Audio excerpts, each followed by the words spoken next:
Yes, kwa mara nyingine tena msanii wa Bongo Flava hapa nchini Tanzania anayefahamika kwa jina la Ibra, wakati akizungumza na wanahabari hii leo, amezungumzia mambo mawili makubwa.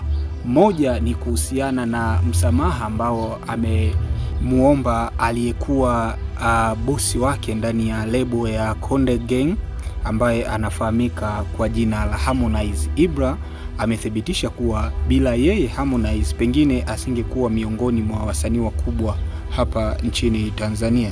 Na kwa upande mwingine, msanii Ibra amethibitisha kwamba vitu ambavyo ni haki yake ndani ya lebo ya Konde Gang bado hajavipata, kwa maana ya kukabidhiwa.